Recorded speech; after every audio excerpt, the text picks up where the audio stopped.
अब हम क्रिमिनल का जो कॉम्बो पेपर थर्ड है उसके कुछ क्वेश्चंस है वो देखेंगे। आईपीसी, सीआरपीसी, एविडेंस, पोक्सो, ये आपका पोस, DV, NI, probation, indecent representation, इनके एक साथ जो है वो प्रश्न किस तरीके से आपके सामने आ सकते हैं। क्रिमिनल का जो पेपर होगा आपका लॉ पेपर सेकंड, उसमें किस तरीके से क्वेश्चन आ सकते हैं, कैसे आपको आंसर लिखने हैं। फर्स्ट जो क्वेश्चन है इसका, Dinesh a Hindu Indian citizen whose wife and daughter resides in India goes to Australia for business and after obtaining the citizenship of Australia marries an Australian woman, marriages with an Australian woman, whether Dinesh can be prosecuted for bigamy on returning India by his first wife, explain with the relevant provision of the law। Dinesh जो है एक हिंदू भारतीय नागरिक है जिसकी पत्नी और पुत्री भारत में रहते हैं और व्यापार हेतु जो है ये दिनेश ऑस्ट्रेलिया जाता है और वहाँ की नागरिकता प्राप्त करने के बाद एक ऑस्ट्रेलियन महिला से जो है वो विवाह कर लेता है। दिनेश को भारत वापसी पर उसकी प्रथम पत्नी के द्वारा द्वितीय विवाह हेतु अभियोजित किया जा सकता है, विधि के सुसंगत प्रावधानों सहित स्पष्ट कीजिए। काफी अच्छा क्वेश्चन है। दिनेश एक हिंदू भारतीय नागरिक था, ऑस्ट्रेलिया गया व्यापार के लिए, गए थे हरिभजन को रोटन लगे कपास, द्विधा में दोनों मिले माया मिले न राम, परिवार को भी खो बैठे और नया घर है वो बसा दिया वहाँ जाके ऑस्ट्रेलिया में। तो ऑस्ट्रेलिया की नागरिकता प्राप्त करने के बाद कोई ऑस्ट्रेलियन महिला पसंद आ गई और उससे शादी कर ली।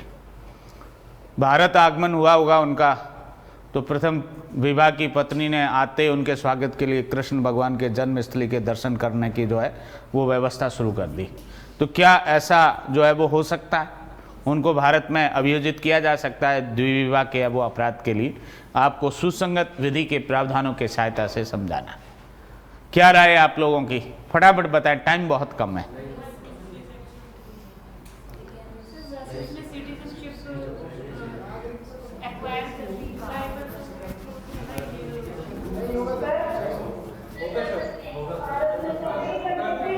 होगा, बहुत सारे बच्चे कह रहे हैं होगा। अब आपको सेक्शन 4 आईपीसी का रीडिंग करना है और 188 सीआरपीसी का करना है। धारा 4 आईपीसी की ये कहती है कि भारत से बाहर किए गए अपराधों में भारत में कब ट्रायल हो सकती है, अपराध करने वाला व्यक्ति भारत का नागरिक हो तो हो सकती है। इसने ऑस्ट्रेलिया की नागरिकता है वो प्राप्त कर दी, उसी के साथ भारत की नागरिकता उसकी आर्टिकल 9 से समाप्त हो गई, इसलिए वो भारतीय नागरिक नहीं था, अपराध करने के समय भारत में विचार नहीं हो सकता। दूसरी बात, भारत में रजिस्ट्रीकृत पोत और विमान पर किसी भी स्थान पर किसी भी व्यक्ति द्वारा अपराध किया जाए, ये शिप और एयरक्राफ्ट पे किया गया अपराध नहीं है, इसलिए सेकंड कैटेगरी में भी नहीं आता।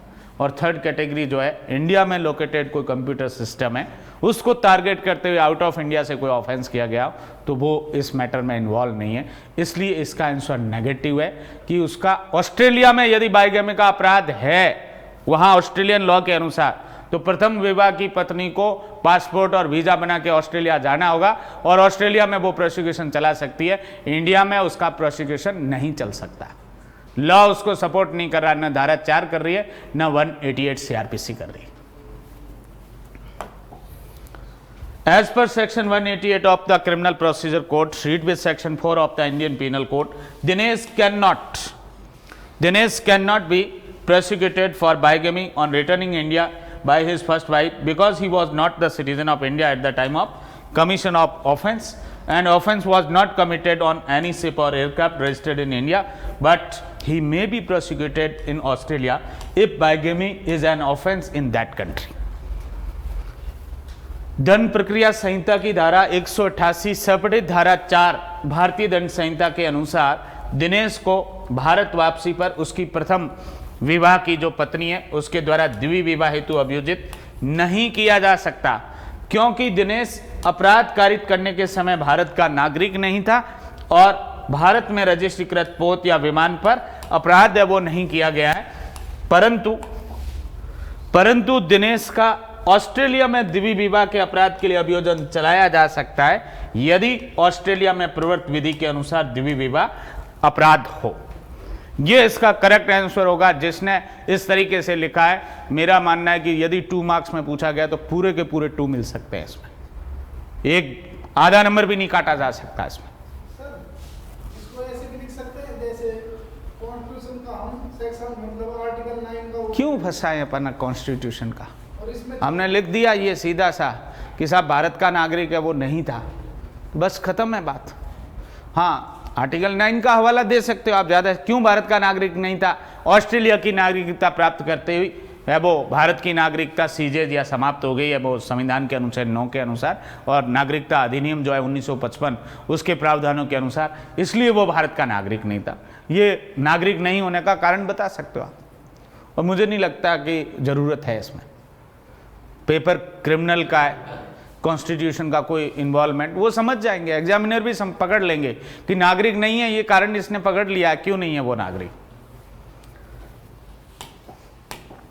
अगला question, define the indecent representation of women.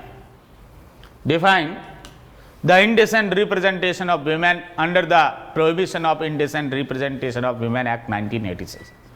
महिलाओं के अशिष्ट प्रतिरूपण प्रतिषेध अधिनियम 1986 के अंतर्गत महिलाओं का अशिष्ट प्रतिरूपण को परिभाषित करिए। कहां दे रखी है परिभाषा? 2C में। According to section 2C, act का नाम तो दे ही रखा है क्वेश्चन में, तो लिखने की रिपीट करने की जरूरत नहीं। According to section 2C, indecent representation of women means the depiction in any manner of the figure of a women, her form or body or any part thereof in such a way as to have the effect of being indecent or derogatory to or denigrating women or is likely to deprive, corrupt, injure the public morality or morals। धारा 2G के अनुसार 2G के अनुसार स्त्री का अशिष्ट रूपण या प्रतिरूपण से किसी स्त्री की आकृति, उसके रूप, शरीर या उसके किसी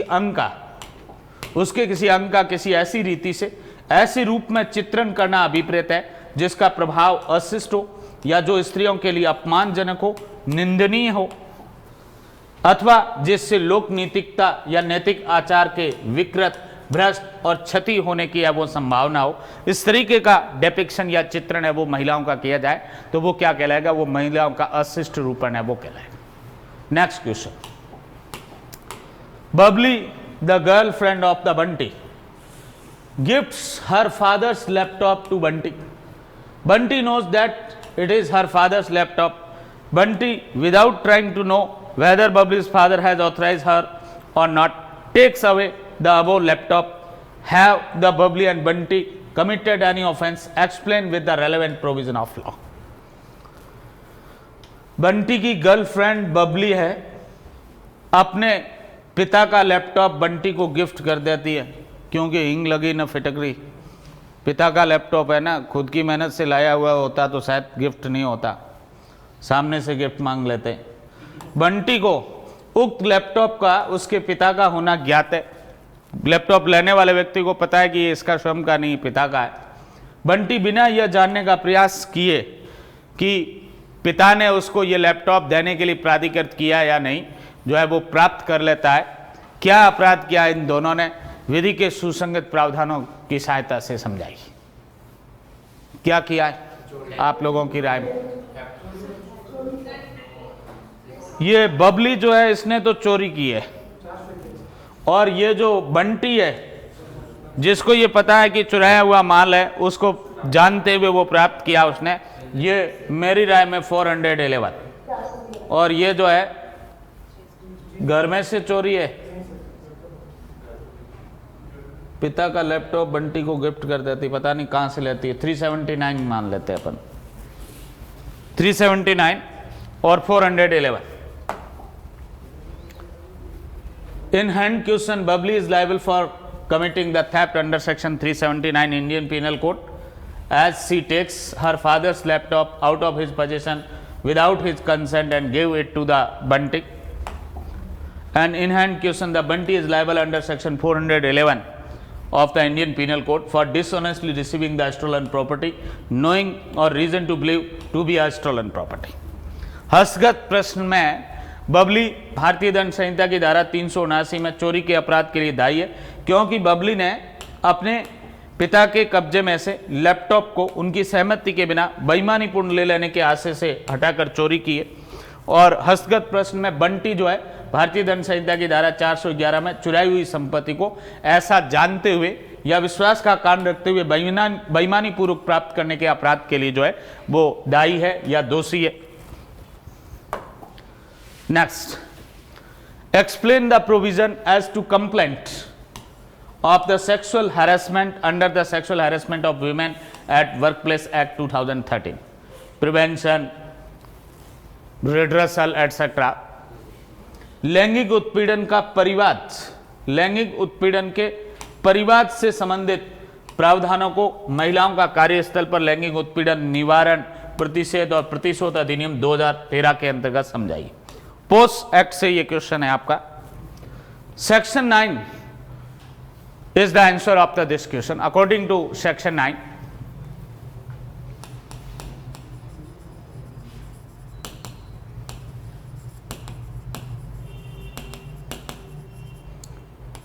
Section 9, complaint of the sexual harassment. Any aggrieved woman may make in writing a complaint of the sexual harassment at workplace to the internal committee if so constituted or the local committee in case it is not so constituted within a period of 3 months from the date of the incident, and in case of the series of incident the within a period of 3 months from the date of the last incident, provided that where the such complaint cannot be made in writing, the presiding officer or any member of the internal committee or the chairperson or any member of the local committee as the case may be shall render all reasonable assistance to the women for making the complaint in writing. Second proviso, provided further that the internal committee or as the case may be the local committee may, for the reasons to be recorded in writing, extend the time limit not exceeding 3 months if it is satisfied that the circumstances were such which prevented the women from filing a complaint within the said period. And subsection second, where the aggrieved woman is unable to make a complaint on account of her physical or mental incapacity or death or otherwise, her legal heir or such other person as may be prescribed may make a complaint under this section. ये जो लैंगिक उत्पीड़न का अधिनियम है 2013 का, इसकी धारा 9 में लैंगिक उत्पीड़न से संबंधित परिवाद से संबंधित प्रावधान दे रखा है। धारा 9 के अनुसार, धारा 9 के अनुसार लैंगिक उत्पीड़न का परिवाद, कोई व्यथित महिला कार्यस्थल पर लैंगिक उत्पीड़न का परिवाद घटना की तारीख से 3 महीने की अवधि के भीतर और श्रृंखलाबद्ध घटनाओं की दशा में अंतिम घटना की तारीख से 3 माह की अवधि के भीतर लिखित में आंतरिक समिति को यदि इस प्रकार गठित की गई हो और यदि इस प्रकार गठित न की गई हो तो स्थानीय समिति को परिवाद है वो कर सकेगी। पहला, परंतु जहां ऐसा परिवाद लिखित में नहीं किया गया है तो वहां आंतरिक समिति का पीठासीन अधिकारी या कोई सदस्य या स्थानीय समिति का अध्यक्ष या कोई सदस्य महिला को लिखित में परिवाद करने के लिए सभी युक्त सहायता है वो प्रदान करेगा।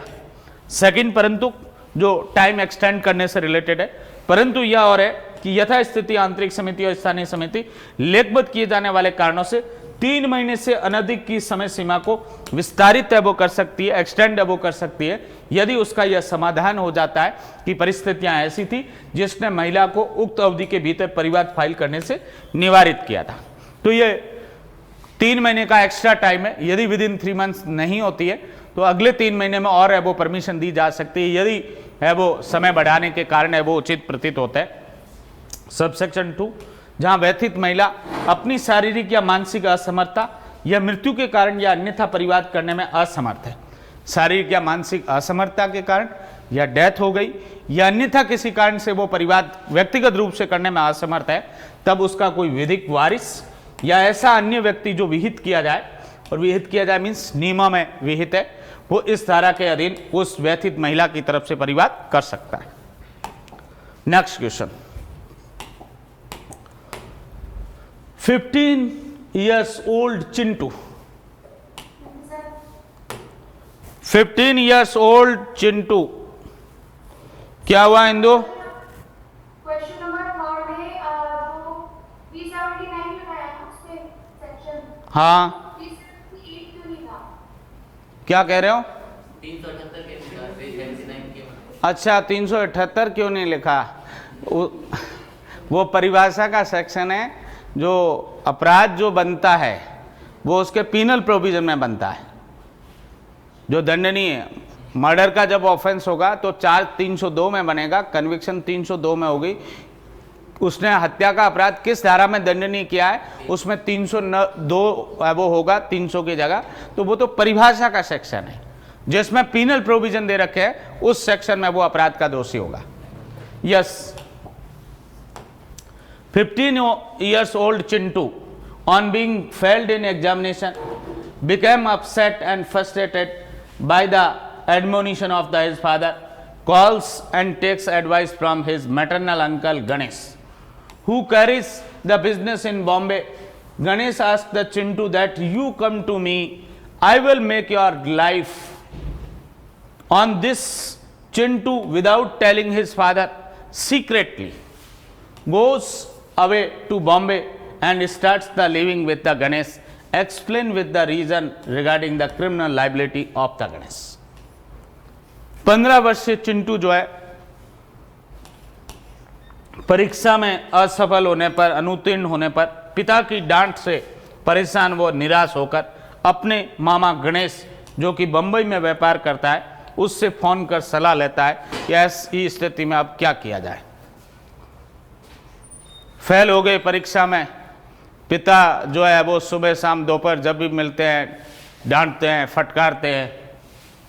गणेश चिंटू को कहता है कि तुम मेरे पास आ जाओ, मैं तुम्हारी जिंदगी जो है वो बना दूंगा, लाइफ बना दूंगा। जिस पर चिंटू जो है अपने पिता को बिना बताए चुपचाप बंबई चला जाता है और गणेश के साथ रहने लगता है।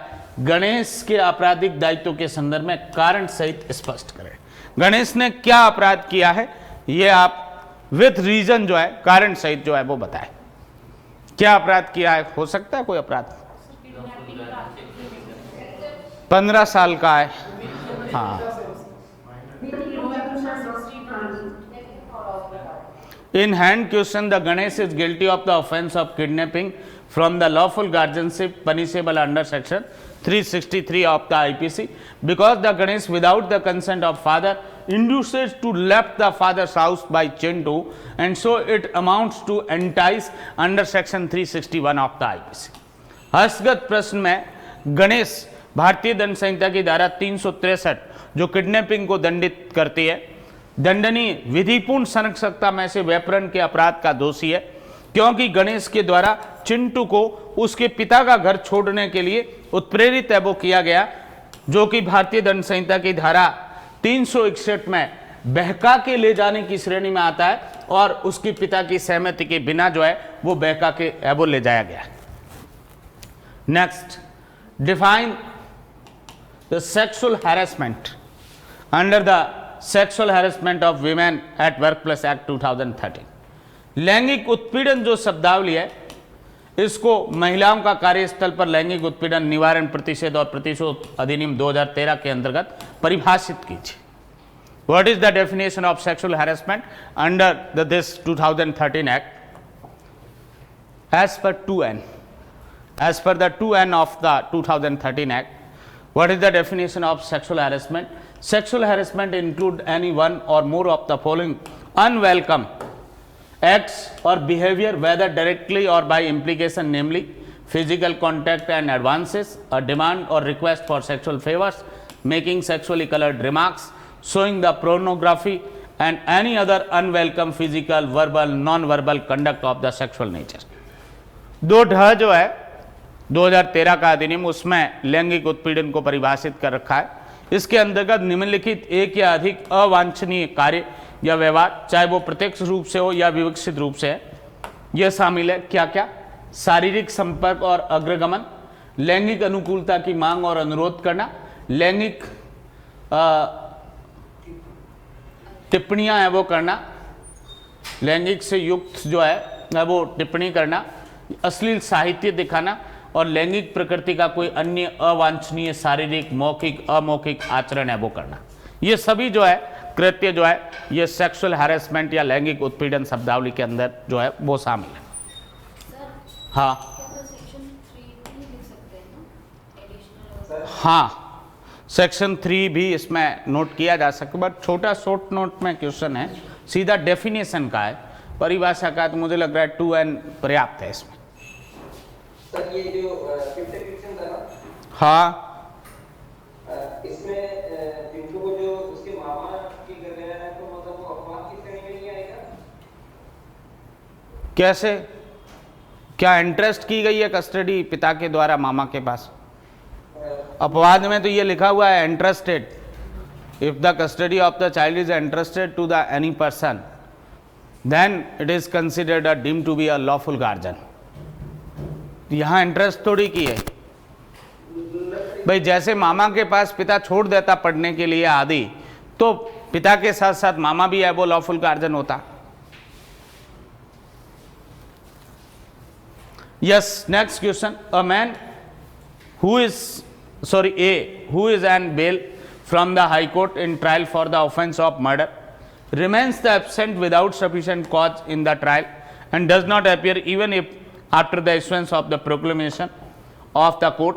What proceeding can be initiated against the accused by the trial court in such situation? ये जो कि हत्या के अपराध के विचार में उच्च न्यायालय से जमानत पर है, हाई कोर्ट से जमानत मिली हुई है मर्डर के ट्रायल में, ट्रायल सेशन कोर्ट के सामने, बट सेशन कोर्ट ने खारिज की थी बेल एप्लीकेशन को और 439 में हाई कोर्ट ने जो है उसको जमानत है वो दी है। विचारण में बिना पर्याप्त कारण के अनुपस्थित रहता है, न्यायालय द्वारा जारी उद्घोषणा के बाद भी उपस्थित नहीं होता है। ऐसी दशा में विचारण न्यायालय द्वारा अभियुक्त के विरुद्ध क्या क्या कार्रवाइयां की जा सकती है? क्या हो सकती है कार्रवाई? बहुत सारी कार्रवाइयां हो सकती है। Presiding officer of the trial court और any officer authorised by it can file the complaint in writing before the competent court under section 195(1)(a) of the criminal procedure code for offence under section 174 of the Indian Penal Code. First of all, he committed the offence under section 174(a) of the Indian Penal Code after the proclamation does not appear before the court. What is provided in 174(a) of IPC? Non-appearance in response of a proclamation under section 82 of the Act number 2 of 1974. ये आप लोगों ने पढ़ रखा है, इसकी repeat करने की आवश्यकता नहीं। In addition to that, trial court में make the declaration of the proclaimed offender under section 82 subsection 4. Trial court issue the standing warrant of arrest against the A. This action also be taken by the trial court. Trial court में pass the order of attachment of movable और immovable property of the A under section 83 of the criminal procedure code. Trial court may open the proceeding for recovery of the penalty against A and his surety under section 446 of the CRPC. All these proceeding or actions can be taken by the trial court against the A. विचारण न्यायालय का पीठासीन अधिकारी या उसके द्वारा प्राधिकृत अधिकारी दंड प्रक्रिया संहिता की धारा 195 की उपधारा 1 के खंड क के अंतर्गत लिखित परिवाद भारतीय दंड संहिता की धारा 174 क में कारित अपराध के लिए पेश कर सकता है। विचारण न्यायालय दंड प्रक्रिया संहिता की धारा 82 की उपधारा 4 में उद्घोषित अपराधी जो है वो घोषित कर सकता है। विचारण न्यायालय अभियुक्त जो है क के विरुद्ध स्थायी गिरफ्तारी वारंट है वो जारी कर सकता है। विचारण न्यायालय दंड प्रक्रिया संहिता की धारा 83 के अंतर्गत क की जंगम या स्थावर संपत्ति को कुर्क करने का आदेश दे सकता है। विचारण न्यायालय दंड प्रक्रिया संहिता की धारा 446 के अंतर्गत अभियुक्त का और उसके प्रतिभू के विरुद्ध शास्ति की वसूली के लिए कार्रवाई प्रारंभ कर सकता है। ये सभी प्रकार की कार्रवाइयां और एक्शन जो है कंसर्न ट्रायल कोर्ट उस ए के विरुद्ध है वो कर सकता है। ए भी हो सकता है, वो 174 ए रेड विद 229 ए उनमें जो है वो अब उनके खिलाफ जो है वो कार्रवाई है वो संस्थित की जा सकती है। 174 ए का किया उसने प्रोक्लेमेशन में हाजिर न होकर, और जमानत पर होते हुए उसने ब्रीच किया है उस बेल बॉन्ड को, वो 229 ए आईपीसी का अपराध भी किया है उसने। सर इसमें 299 सीआरपीसी की भी प्रोसीडिंग कर सकते हैं क्या sir, recording of evidence in absence of accused? वो उसके खिलाफ एक्शन नहीं है, वो तो यदि विटनेस हाजिर होते हैं तो विटनेसेस की स्टेटमेंट रिकॉर्ड हो सकते हैं। Okay sir. Yes, next question number 8, explain the procedure of medical examination of child under the POCSO act 2012। लैंगिक अपराधों से बालकों का संरक्षण अधिनियम 2012 के अंतर्गत बालक की चिकित्सीय परीक्षा की प्रक्रिया का उल्लेख करिए। Which section is concern to the answer of this question? Section 27। Which section 27, medical examination of a child according to section 27 of the POCSO Act. Medical examination of the child, medical examination of the child in respect of whom any offence has been committed under this act shall, notwithstanding that a first information report or complaint has not been registered for the offence under this act, be conducted in the accordance with the 164A of the Code of Criminal Procedure 1973. In case the victim is girl child, the medical examination shall be conducted by a women doctor. Subsection 3, the medical examination shall be conducted in the presence of the parents of a child or any other person in whom the child reposes the trust or confidence. And subsection 4, where in case the parent of the child or other person referred to in subsection 3 cannot be present for any reason during the medical examination of the child, the medical examination shall be conducted in the presence of women, in the presence of the women nominated by the head of the medical institution.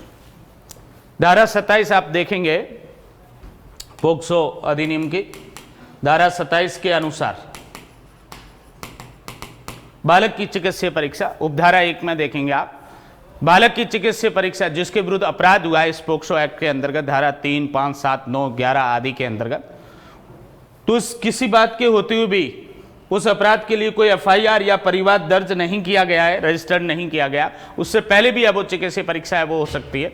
दंड प्रक्रिया संहिता 1973 की धारा 164 क में जो manner बता रखा है, जो रीति बता रखी, उस रीति से अब वो चिकित्सीय परीक्षा होगी। यदि विक्टिम बालिका है, क्योंकि पोक्सो एक्ट में विक्टिम मेल चाइल्ड भी हो सकता है, जेंडर न्यूट्रल है वो लॉ है। यदि पीड़िता जो है वो बालिका है, पीड़ित जो है वो कोई बालिका है, तो चिकित्सीय परीक्षा जो धारा 27 में की जाएगी वो किसके द्वारा की जाएगी? महिला डॉक्टर के द्वारा है वो की जाएगी। सबसेक्शन 3, किसकी उपस्थिति में चिकित्सीय परीक्षण होगा बालक का, ये उपधारा 3 में दे रखा है। चिकित्सीय परीक्षा जो है बालक के माता पिता या किसी अन्य व्यक्ति की उपस्थिति में की जाएगी जिस पर बालक का भरोसा या विश्वास है, या तो पेरेंट्स की उपस्थिति में या पेरेंट्स से अदर देन पर्सन जिस पर बालक का भरोसा या विश्वास है उसकी प्रेजेंस में या उपस्थिति में की जाएगी। और यदि ये प्रेजेंट नहीं हो पेरेंट्स और अदर पर्सन, तब उसके लिए सबसेक्शन 4 में दे रखा है, जहां उपधारा 3 में निर्दिष्ट बालक के माता पिता या अन्य व्यक्ति बालक की चिकित्सीय परीक्षा के दौरान किसी कारण से उपस्थित नहीं हो सकते, जो चिकित्सीय परीक्षा चिकित्सा संस्था के प्रमुख के द्वारा नाम निर्दिष्ट किसी महिला की उपस्थिति में वो की जाएगी। कंसर्न हॉस्पिटल आदि जो गवर्नमेंट हॉस्पिटल आदि है उसका जो हेड या प्रमुख है वो किसी नर्सिंग स्टाफ को, किसी डॉक्टर को या किसी अन्य व्यक्ति को जो नॉमिनेट कर सकते, महिला को, जो नॉमिनेट की गई महिला, उस महिला की उपस्थिति में की जाएगी। Next one, a letter in the custody of a postal authority is required to an in charge officer of a police station as an important piece of the evidence during investigation of a serious case. The officer in charge of the concerned police station directs the postal authority to deliver him the above letter, write a short note regarding the legality of the such order. एक गंभीर मामले में अन्वेषण में थाने के बारसाधक अधिकारी को डाक प्राधिकारी की अभिरक्षाधीन एक पत्र की महत्वपूर्ण साक्ष्य के रूप में आवश्यकता है। संबंधित थाने का बारसाधक अधिकारी डाक प्राधिकारी को उक्त पत्र उसे परिधान करने का निर्देश देता है। उक्त आदेश की विधि मान्यता के संबंध में संक्षिप्त टिप्पणी करिए। और यह टिप्पणी हम किस सेक्शन का सहारा लेके करेंगे? 92, which 92 of the CRPC. As per section 92 of Criminal Procedure Code, order of the officer in charge of police station is illegal because under section 92 of the criminal procedure code, the high court or the court of session, DM or the CGM are competent to make the requisition to deliver a letter, document, thing, parcel to the person directed in that requisition. So the officer in charge of the police station is not competent to require that deliver him the above letter, and therefore this order is invalid or illegal.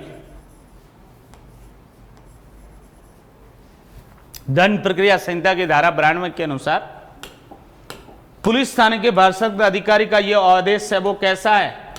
यह अवैध है, illegal है, क्योंकि दंड प्रक्रिया संहिता की धारा 92 के अंतर्गत उच्च न्यायालय, सेशन न्यायालय, जिला मजिस्ट्रेट और मुख्य न्यायिक मजिस्ट्रेट जो है डाक या तार प्राधिकारी की अभिरक्षा में कोई पत्र, दस्तावेज, चीज या पार्सल है उसको परिदत्त करने की अपेक्षा कर सकते हैं और अध्यपेक्षा में निर्दिष्ट व्यक्ति को है वो परिदत्त किया जाए ऐसा डायरेक्शन दे सकते हैं। इस प्रकार पुलिस थाने के भारसत्व अधिकारी का ऐसा आदेश करने के लिए वो सक्षम नहीं है और सक्षम नहीं होने के कारण यह आदेश कैसा है? अविधि मान्य है या अवैध है।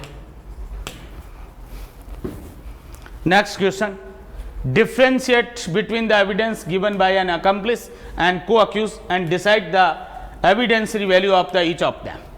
सह अपराधी और सह अभियुक्त द्वारा दिए गए साक्ष्य के मध्य विभेद करिए और उनमें से प्रत्येक के साक्ष्यिक मूल्य का वर्णन करिए। Differences between the evidence given by an accomplice and co-accused. The confession of co-accused stand on a different footing from the testimony of an accomplice, as the latter is taken on oath, tested by cross-examination. A higher probative value is therefore given to accomplice evidence. Compare with the confession of the co-accused. The confession of a co-accused can hardly be called substantive evidence. It must only be taken into the consideration along with the other evidence in the case, and it cannot alone form the basis of the conviction. But a conviction is not illegal merely because it proceeds upon the uncorroborated testimony of the accomplice. It is expressly provided under section 133 of the Evidence Act. The testimony of an accomplice is ordinarily treated as the foundation of the prosecution story, and the confession of co-accused on the other hand cannot be the basis of a prosecution case. Next one, though an accomplice is also unworthy of credit, but his reliability is tested before the court, and law of prudence is that his evidence must be corroborated in material particulars. Evidence of accomplice is given before the court, but the confession of co-accused may be before any person except police. सह अपराधी और सह अभियुक्त के साक्ष्य के बीच में क्या अंतर है? हम 4-5 बातें कह सकते हैं इनके डिफरेंस को लेके। सह अभियुक्त की संस्वीकृति सह अपराधी के साक्ष्य से भिन्न स्थिति में। सह अपराधी का साक्ष्य शपथ पर लिया जाता है, प्रति परीक्षा के द्वारा परीक्षित होता है, इसलिए सह अपराधी के साक्ष्य को जो है उसका उच्चतर साक्ष्य मूल्य होता है। सह अभियुक्त की संस्वीकृति की तुलना में सह अपराधी का जो साक्ष्य है उसका हायर जो है वो वैल्यू होती है, प्रोबेटिव है वो वैल्यू होती है, उसका उच्च है वो साक्ष्यिक मूल्य माना जाता है, क्योंकि वो ऑन ओथ भी होता है और क्रॉस एग्जामिनेशन से वो टेस्ट या परीक्षित भी होता है। सह अपराधी की संस्वीकृति को सारवांश साक्ष्य नहीं कहा जा सकता, इसको मामले के अन्य साक्ष्य के साथ विचार में लिया जा सकता है साक्ष्य अधिनियम की धारा 30 के अंतर्गत, और केवल इसके आधार पर दोष सिद्धि नहीं की जा सकती। Kashmira Singh versus state of MP, Bhuvani Sahu versus emperor, so many leading case on section 30 of the evidence act. जबकि धारा 133 साक्ष्य अधिनियम के अनुसार सह अपराधी के असंपुष्टिक साक्ष्य के आधार पर की गई दोष सिद्धि अविधि मान्य नहीं होती है। सामान्यतः सह अपराधी के साक्ष्य को अभियोजन की कहानी का आधार नहीं माना जाता है, सह अपराधी के साक्ष्य को अभियोजन की कहानी का आधार माना जाता है, जबकि सह अभियुक्त की संस्वीकृति को अभियोजन के मामले का आधार नहीं है वो माना जा सकता। यद्यपि सह अपराधी विश्वसनीयता के अयोग्य होता है, परंतु उसकी विश्वसनीयता का परीक्षण न्यायालय के समक्ष किया जाता है, और विवेक का नियम यह है कि उसके साक्ष्य की सारवान विशिष्टताओं से संपुष्टि होनी चाहिए। यह सुप्रीम कोर्ट की रूलिंग्स भी है और इलस्ट्रेशन जो B ऑफ सेक्शन 114 भी है। सह अपराधी का साक्ष्य न्यायालय के समक्ष दिया जाता है, जबकि सह अभियुक्त की स्वीकृति पुलिस के सिवाय किसी भी व्यक्ति के समक्ष हो सकती है। यदि पुलिस के समक्ष की गई है, that is hit by the section 25 of the evidence act. Inadmissible in evidence shall not be proved against the accused. Next, in a trial, Ramesh is charged for the offence of robbery. On completion of trial, no sufficient evidence is found to convict him for the offence of robbery. However, there is a sufficient evidence exists to prove the offence of theft beyond the reasonable doubt.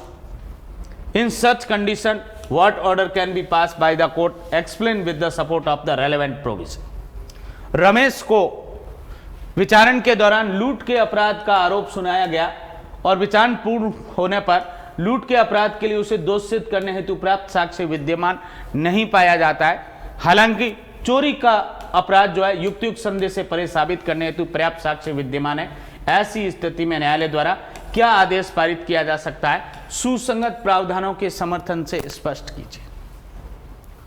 Section 222 CRPC is the relevant provision. As per section 222 criminal procedure code, trial court can pass order of conviction of Ramesh for offence of theft which is proved the beyond the reasonable doubt, because the Ramesh is charged for the offence of robbery and which is the major offence, and the facts are proved which reduce it to a minor offence, that is the theft. Ramesh may be convicted of the minor offence, means the theft, although he is not charged with the theft.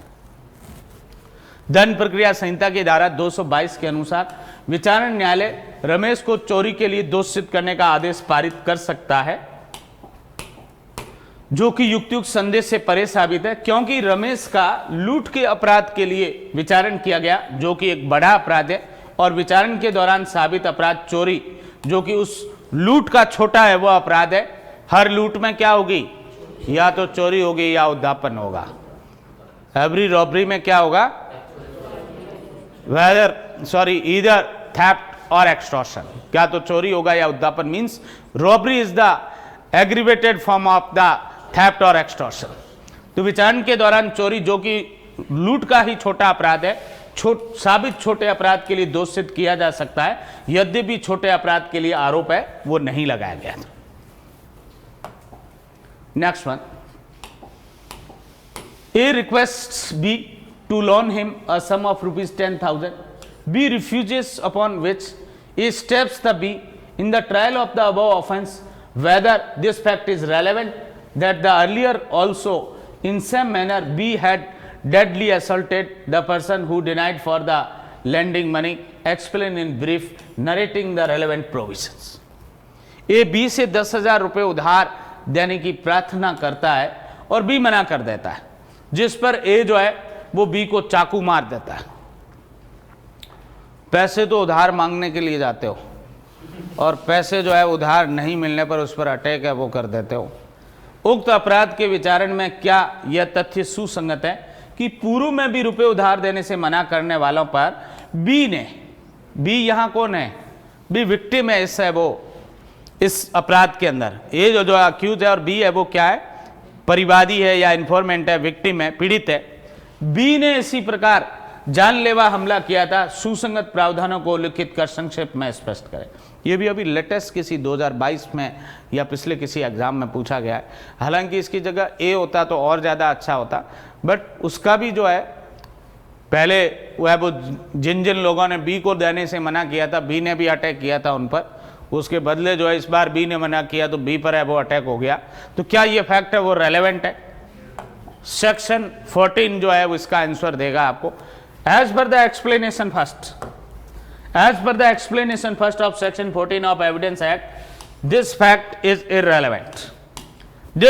Irrelevant that earlier also in same manner B had deadly assaulted the person who denied for the lending money, because a fact relevant as showing the existence of a relevant state of mind must show that the state of mind exists and not generally but in reference to the particular matter in question. साक्ष्य अधिनियम की धारा 14 के स्पष्टीकरण first के अनुसार, साक्ष्य अधिनियम की धारा 14 का जो स्पष्टीकरण फर्स्ट है उसके अनुसार यह तथ्य कैसा है? विसंगत है, इररेलेवेंट है। कि पूर्व में भी रुपए उधार देने से मना करने वालों पर बी ने इस प्रकार जानलेवा हमला किया था, क्योंकि एक सुसंगत तथ्य जो सुसंगत मन की दशा के अस्तित्व को है वो दर्शित करता है, और वो मन की दशा सामान्यतः नहीं परंतु उस प्रसंगत विशिष्ट मामले के संबंध में अस्तित्व में है वो हो। Next, during the investigation of rape case, statement of a person is recorded under section 164 CRPC in the court by a magistrate M. During trial, prosecution produced magistrate M. During trial, prosecution produces the M as a prosecution witnesses before the special court and ask him to disclose the procedure of the recording of such a statement. Whether M can be compelled to disclose the above procedure explained in the light of the relevant provision of the law. बलात्कार के एक प्रकरण में अन्वेषण के दौरान magistrate M के द्वारा एक व्यक्ति के कथन धारा 164 दंड प्रक्रिया संहिता के अंतर्गत न्यायालय में लेखबद्ध किए जाते हैं, और विचारण के दौरान अभियोजन पक्ष विशिष्ट न्यायालय में एम को अभियोजन साक्षी के रूप में पेश करता है और उससे उक्त कथन लेखबद्ध करने की प्रक्रिया को प्रकट करने के लिए जो है वो कहता है क्या एम को ऐसा क्या प्रक्रिया अपनाई थी 164 के कथनों को लेखबद्ध करने में, उस प्रक्रिया को वो प्रकट करने के लिए विवश किया जा सकता है। विधि के सुसंगत प्रावधानों सहित इसको समझाइए, एक्सप्लेन करिए। क्या हो सकता है इस क्वेश्चन का?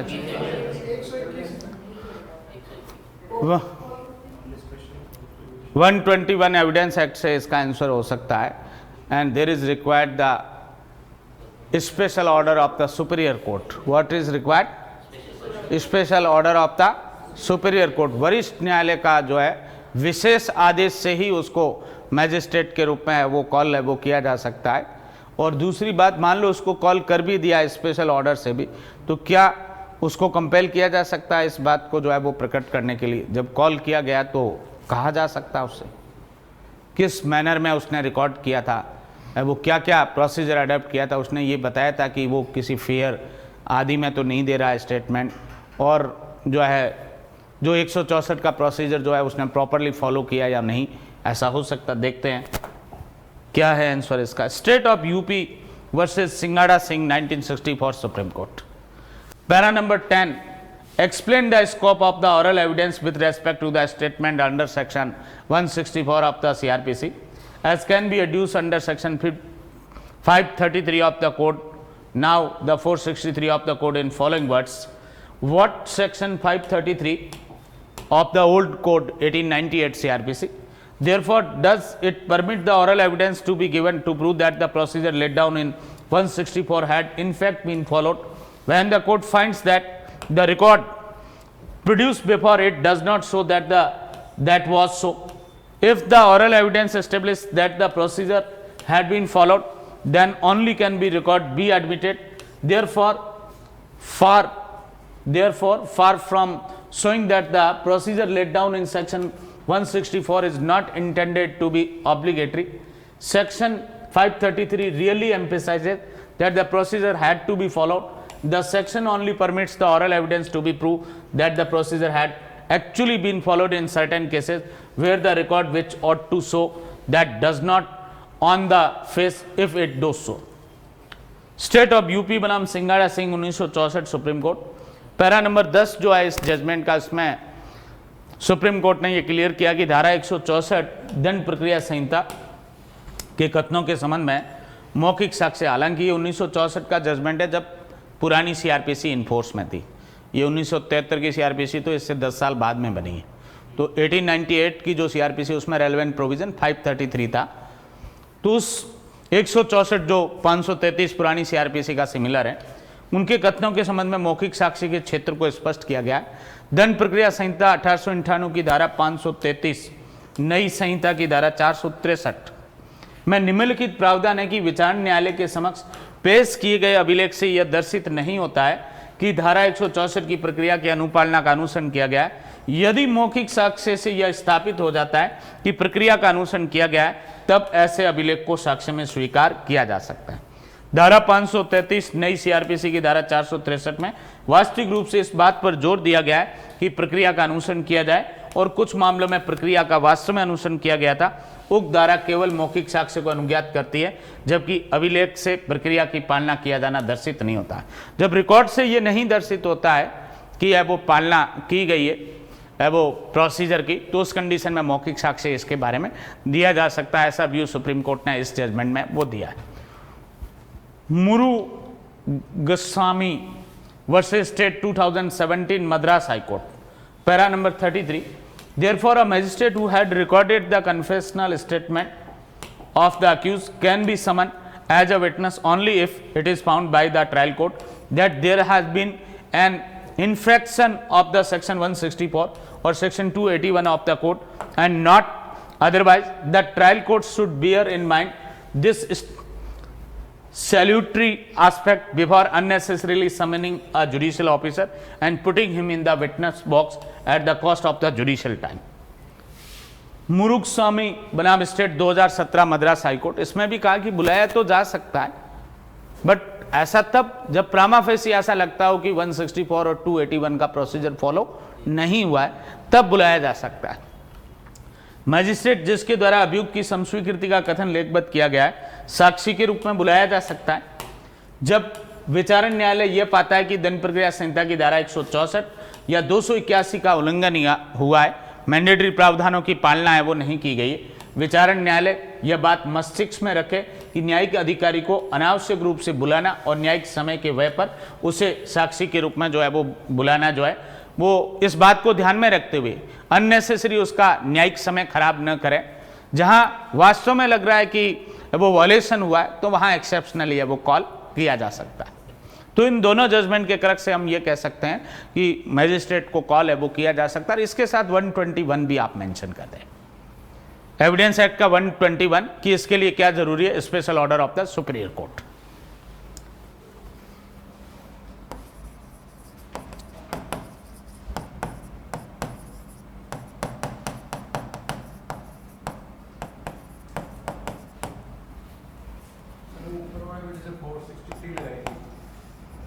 हाँ, वो 463 में इरेगुलरिटी का दे रखा है, कुछ इरेगुलरिटी का कुछ।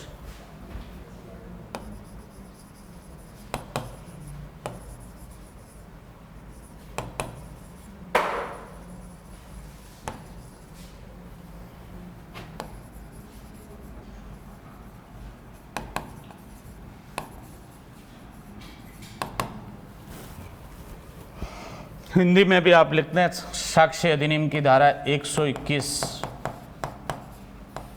के अनुसार वरिष्ठ न्यायालय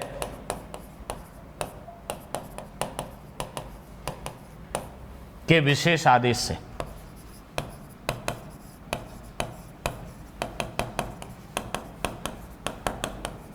से बुलाया जा सकता है।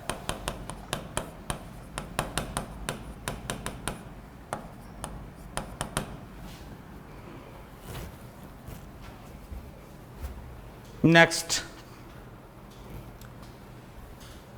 he tells his wife B that today I have killed our daughter C by strangulation. Whether B can be compelled to disclose above statement in age prosecution for murder of C. Explain briefly in the light of the relevant provision of law.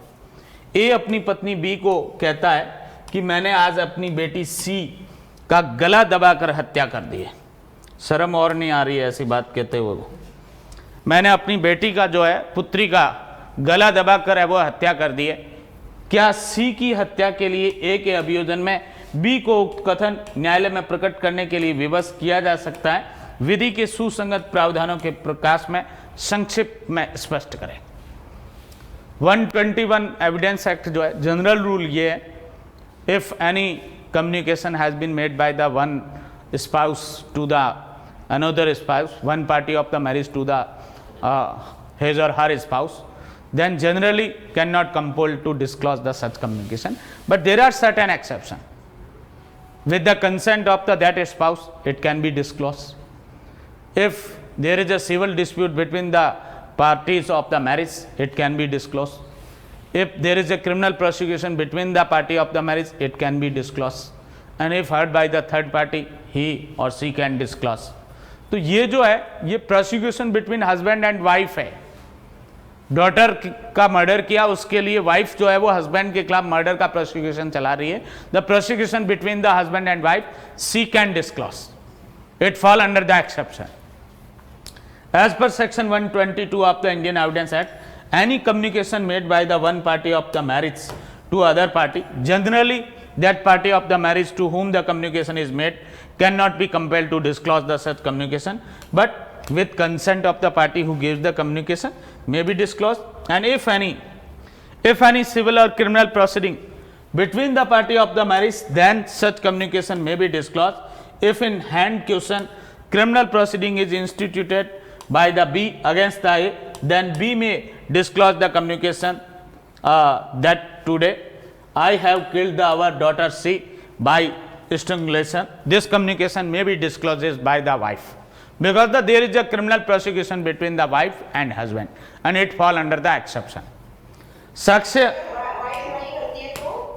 हाँ जी, तो उसको prosecution चलाने का ही किसने बोला है? जब prosecution वो चला रही है कि बेटी को इसने मार दिया है, तो ऑब्वियसली वो एविडेंस भी देगी. भाई प्रोसिक्यूशन, हाँ लिखा हुआ है कि वाइफ जो है वो प्रोसिक्यूशन चला रही है हस्बैंड के खिलाफ डॉटर का मर्डर करने के लिए, ये एक्सप्रेसली लिखा हुआ है. साक्ष्य अधिनियम की धारा 122 के अनुसार विवाहित स्त्री के दौरान विवाह के एक पक्षकार द्वारा दूसरे पक्षकार को दी गई संसूचना को सामान्यतः प्रकट करने के लिए विवश नहीं किया जा सकता, परंतु संसूचना देने वाले पक्षकार की सहमति से ऐसी संसूचना को प्रकट किया जा सकता है और विवाह के पक्षकारों के बीच सिविल या आपराधिक कार्रवाई में ऐसी संसूचना को प्रकट किया जा सकता है. यदि हस्तगत प्रश्न में आपराधिक कार्रवाई बी के द्वारा ए के विरुद्ध संस्थित की गई है, तो इस संसूचना को बी प्रकट कर सकती है कि ए ने उसे कहा था कि अपनी बेटी सी का गला दबाकर उसने हत्या कर दी है. यह अपवाद में कवर होता है, उन दोनों के बीच जो है पति और पत्नी के बीच में अभियोजन है, इसलिए ऐसे क्रिमिनल कार्रवाई के अंदर पत्नी जो है पति के द्वारा दी गई संसूचना को है वो प्रकट कर सकती है. Next, what procedure shall be adopted by an investigating officer of police station Chandigarh to examine a person residing in Dubai as a witness? Explain the mentioning the appropriate legal provision. Police थाना चंडीगढ़ जो है उसके किसी अन्वेषण अधिकारी के द्वारा Dubai में रह रहे किसी व्यक्ति के से जो है गवाह के रूप में पूछताछ करनी हो, क्या प्रक्रिया अपनाई जाएगी, उचित विधिक प्रावधान जो है वो अंकित कर स्पष्ट करें. दुबई में रह रहा है, बी नहीं, इंडिया में से रिक्वेस्ट लेटर ऑफ रिक्वेस्ट है वो इश्यू हो रहा है और फॉरेन भेजा जा रहा है. देख लेते हैं अभी 166A, letter of request competent authority for investigation in a country or place outside India. Notwithstanding anything contained in this code, if in the course of an investigation into an offence, an application is made by the investigation officer or an officer superior in rank to the investigating officer that the evidence may be available in a country or place outside India, any criminal court may issue a letter of request to a court or an authority in that country or place competent to deal with such request to examine orally any person supposed to acquainted with the facts and circumstances of the case and to record his statement made in the course of the such examination, and also to require the such person or any other person to produce the any document or thing which may be in his possession pertaining to the case, and to forward all the evidence so taken or collected or authenticated copies thereof or the things so collected to the court issuing the such letter. Subsection 2, the letter of request shall be transmitted in the such manner as the central government may specify in this behalf. And subsection 3, every statement recorded or document or thing received under subsection 1 shall be deemed to be the evidence collected during the course of investigation under this chapter.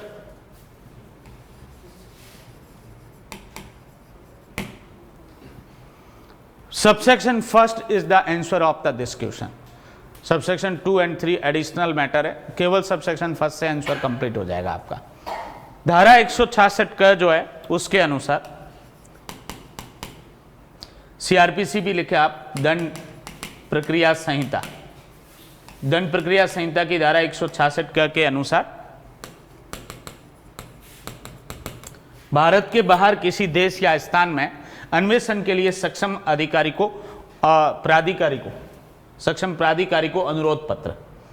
इस संहिता में किसी बात के होते हुए भी यदि किसी अपराध के अन्वेषण के अनुक्रम में अन्वेषण अधिकारी को या अन्वेषण अधिकारी से पंक्ति से वरिष्ठ कोई अधिकारी है, तो उसको वो ये आवेदन करता है कि भारत के बाहर किसी देश, दुबई जो भारत से बाहर का एक देश है, या स्थान में साक्ष्य उपलब्ध हो सकता है, तो कोई दंडिक न्यायालय अनुरोध पत्र भेजकर उस देश या स्थान के ऐसे न्यायालय या प्राधिकारी से जो ऐसे अनुरोध पत्र पर कार्रवाई करने के लिए सक्षम है, यह अनुरोध कर सकेगा कि वो किसी ऐसे व्यक्ति की मौखिक परीक्षा करे जिसके बारे में यह अनुमान है कि वो मामले के तथ्य और परिस्थितियों से अवगत है, और ऐसी परीक्षा के अनुक्रम में किए गए उसके कथन को अभिलिखित करे, और ऐसे व्यक्ति या किसी अन्य व्यक्ति से उस मामले से संबंधित दस्तावेज या चीज को पेश करने की अपेक्षा करें जो उसके कब्जे में है, और इस प्रकार लिए गए और या संग्रहित सभी साक्ष्य या उसकी अधिप्रमाणित प्रतिलिपि या संग्रहित चीज को ऐसा पत्र भेजने वाले न्यायालय को अग्रसित करें।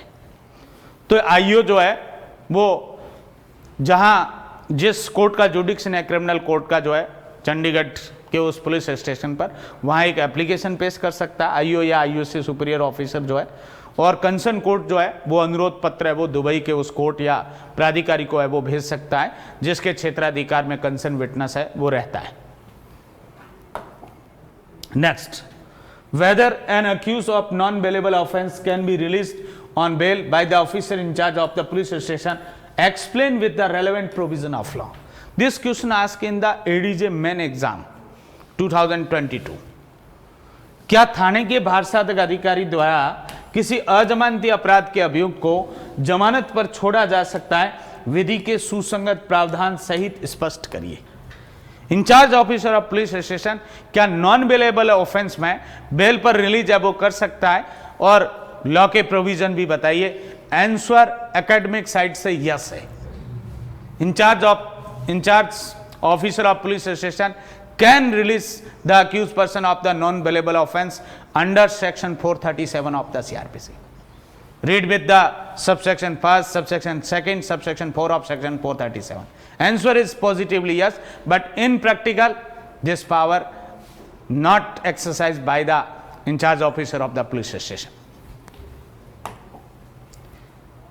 As per the interpretation of the section 437 subsection first of criminal procedure code, an accused of non-bailable offence can be released on bail by the officer in charge of the police station, but in practical, generally the officer in charge of the police station does not exercise this power and cause to produce the accused before the court of magistrate.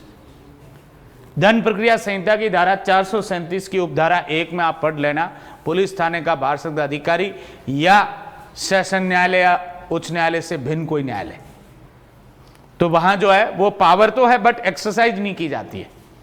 दंड प्रक्रिया संहिता की धारा 437 की उपधारा 1 के निर्वचन के अनुसार police थाने का भारसाधक अधिकारी अजमानती अपराध के अभियुक्त को जमानत दे सकता है, परंतु व्यवहारिक रूप से पुलिस थाने का भारसाधक अधिकारी इस शक्ति का प्रयोग नहीं करता है और अभियुक्त को मजिस्ट्रेट के न्यायालय के समक्ष जो है वो पेश करवाता है। हाँ जी, हम पेपर में जो प्रैक्टिकल में होता है वो लिख सकते हैं? बिल्कुल लिख सकते हैं,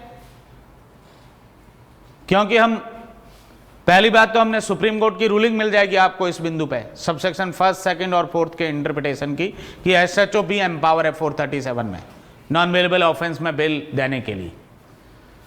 और प्रैक्टिकली हम ये देखते हैं कि पुलिस देती नहीं है जमानत नॉन बेलेबल में, मैजिस्ट्रेट कोर्ट के सामने है वो पेश करती है, और उस यदि मजिस्ट्रेट कोर्ट खारिज कर देता है तो second bail application court of session में लगती है, और सेशन कोर्ट भी खारिज कर लेता है तो third bail application high court में लग जाती है 439। ये प्रैक्टिकल लॉ है। Next, explain the aggravated penetrative sexual assault under the POCSO act 2012। गुरुतर प्रवेशन लैंगिक हमला का जो अपराध है, लैंगिक अपराधों से बालकों का संरक्षण अधिनियम 2012 के अंतर्गत परिभाषित करिए। Section 5, according to the section 5 of the POCSO Act, aggravated penetrative sexual assault if fall under the clause A to U of the section 5। Clause A से लेके और क्लॉज यू तक में जो दे रखा है, खंड क से लेके और हिंदी में जहां तक भी यू के लिए क्या है, प, क से प, खंड क से लेके और प तक जो है जितनी भी कैटेगरीज है वो दे रखी है। यू पीछे कितने बच गए, वी, डब्ल्यू, एक्स, वाई और जेड, तो 26 में से 5 कम कर दे तो लगभग 21 जो है वो कैटेगरीज दे रखी है ऐसे वो सेक्शन 5 के अंदर। उसमें से किसी में फॉल होता है तो वो जो पेनिट्रेटिव सेक्सुअल असॉल्ट क्या होगा, एग्रीवेटेड पेनिट्रेटिव सेक्सुअल असॉल्ट होगा। जैसे पुलिस ऑफिसर के द्वारा ये वन जो रोमन में फर्स्ट, सेकंड, थर्ड, फोर्थ में दे रखा है, इनमें से किसी प्लेस पे किया जाए ऑन साइट। सेकंड कैटेगरी में देखेंगे आप, मेंबर ऑफ आर्म फोर्सेज और security forces committed the penetrative sexual assault on child in these places, first, second, third and fourth. Third category, public servant, being a public servant commits the penetrative sexual assault on child. Fourth, management or staff of the jail, remand home, protection home, etc. committed the penetrative sexual assault on the child, where the concerned child who is the inmate of the such jail, remand home, protection home, observation home, other place of the custody, care and protection। तो इस तरीके से देखेंगे आप, ये 1 by 1 बहुत सारी लंबी है वो लिस्ट दे रखी है, तो ये याद करनी पड़ेगी आपको। लास्ट जो कैटेगरी यू है, whoever commits the penetrative sexual assault on a child and makes the child to strip or parade naked in the public. If any category which fall under the A to U of the section 5, that offense is said to be aggravated penetrative sexual assault। गुरुतर प्रवेशन लैंगिक हमला जो है, POCSO अधिनियम की धारा, अधिनियम तो वैसे दे रखा है पेपर में, पोक्सो अधिनियम की धारा 5, सीधा धारा 5 से भी स्टार्ट कर सकते हैं। धारा 5 के अनुसार गुरुतर प्रवेशन लैंगिक हमला, कृत्य वही है जो सेक्शन 3 में दे रखा है पोक्सो एक्ट में। Penetrate the penis, insert the object और the any part of the body, manipulates the any part of the body and applies the mouth. कृत्य वही है जो धारा 3 में दे रखा है पोक्सो एक्ट के अंतर्गत, लिंग प्रवेशन करवाता है, अन्य कोई वस्तु या शरीर का अन्य भाग जो लिंग से भिन्न है वो है वो प्रविष्ट करता है वो हस्त साधन करता है शरीर के भागों को, मुंह लगाता है सर्टेन पार्ट ऑफ बॉडी पर। उन 4 में से कोई कृत्य किया है, बट कृत्य करने वाला व्यक्ति कुछ विशेष हैसियत में, विशेष पदों को धारण करता है, विशेष रिलेशनशिप में उस बालक के साथ, तो ऐसी स्थिति में वो अपराध और गंभीर होगा और वो सेक्शन 5 में फॉलो होगा, गुरुतर प्रवेशन लैंगिक हमला होगा। जैसे पुलिस अधिकारी जो है इन 4 में से किसी जगह पे अपने पुलिस स्टेशन की सीमाओं में, अन्य किसी पुलिस स्टेशन की सीमाओं में जहां वो अपॉइंटेड है या नहीं, ड्यूटी के दौरान या अन्यथा, या जहां वो पुलिस अधिकारी के रूप में ज्ञात है या उसकी पहचान की गई है, इन 4 में से किसी जगह पर यदि पुलिस अधिकारी एक बालक जो अंडर 18 है, मेल और फीमेल, उसके प्रति सेक्शन 3 में दिए गए जो कृत्य करता है, तो वो क्या होगा, वो गुरुतर प्रवेशन लैंगिक हमला होगा। ऐसे ही ये सशस्त्र बल या सुरक्षा बल का जो सदस्य है, इन 4 में से किसी परिस्थितियों में एक बालक पर यदि प्रवेशन लैंगिक हमला करता है तो वो गुरुतर प्रवेशन लैंगिक हमला होगा। थर्ड कैटेगरी, लोक सेवक होते हुए कहीं पर भी बालक पर प्रवेशन लैंगिक हमला करता है तो वो गुरुतर प्रवेशन लैंगिक हमला होगा। ऐसे ही जेल, प्रतिप्रेषण गृह आदि जो है, इनके प्रबंधन या कर्मचारी वृंद होते हुए जेल में कोई बच्चा है वो रह रहा है अंडर 18, संप्रेक्षण गृह में, विशेष गृह आदि के अंदर उस रह रहे बालक के साथ जो है वो प्रवेशन लैंगिक हमला करता है तो ये गुरुतर प्रवेशन लैंगिक हमला होगा। इवन हॉस्पिटल में भी, चाहे वो गवर्नमेंट का हॉस्पिटल हो या प्राइवेट हो, उसका कोई मैनेजमेंट है या स्टाफ है, प्रबंध या कर्मचारी वृंद है, हॉस्पिटल के अंदर अस्पताल में जो है उस बालक पर प्रवेशन लैंगिक हमला करता है तो ये गुरुतर प्रवेशन लैंगिक हमला होगा। Educational institution and religious institution, शैक्षणिक संस्था या धार्मिक संस्था है, उसका भी मैनेजमेंट या स्टाफ होते हुए, प्रबंधक या कर्मचारी वृंद होते हुए उस इंस्टीट्यूशन में उस संस्था के अंदर यदि बालक पर वो कृत्य करता है जो सेक्शन 3 में दे रखा है, तो ये एग्रीवेटेड पेनिट्रेटिव सेक्सुअल असॉल्ट होगा, गुरुतर प्रवेशन लैंगिक हमला होगा। और ऐसी ये बहुत सारी कैटेगरीज 1 by 1 दे रखी है, तो आपको उन कीवर्ड के साथ है वो याद रखनी है। और लास्ट जो एंट्री जो प होगी, मोस्ट प्रोबेबली प, क से लेके और प तक इन 21 श्रेणी 21 कैटेगरीज जो है वो दे रखी। इनमें से किसी परिस्थिति में यदि कोई व्यक्ति बालक पर प्रवेशन लैंगिक हमला करता है तो वो क्या कहलाएगा? वो गुरुतर प्रवेशन लैंगिक हमला का अपराध है, वो कहलाएगा। सर हाँ जी, sir POCSO act in effects है तो इसमें वुमन भी दोषी हो सकती है? एक महिला भी दोषी हाँ हो सकती है। अंडर 18 किसी है वो मेल चाइल्ड आदि को जो है वो ऐसे कोई कृत्य है वो करवाए जो प्रोहिबिटेड है इस एक्ट में, हो सकती है, क्योंकि उसमें लिखा हुआ है ना, स्वयं करता है या अपने साथ या किसी अन्य व्यक्ति के साथ करवाता है, तो उसमें फॉल हो जाएगी, हो सकती है। मेल भी हो सकता है दोषी और फीमेल भी हो सकता है, एनी पर्सन वर्ड है। ये पुलिस ऑफिसर है, कोई महिला भी हो सकती है और कोई पुरुष भी हो सकता है। पब्लिक सर्वेंट है, कोई महिला भी हो सकती है और कोई वो पुरुष भी है वो हो सकता है। आज के लिए मैं समझता हूँ इतना ही काफ़ी है आप लोगों के लिए। 17 क्वेश्चन जो है वो हमने कर दिए, रिमेनिंग जो क्वेश्चन है वो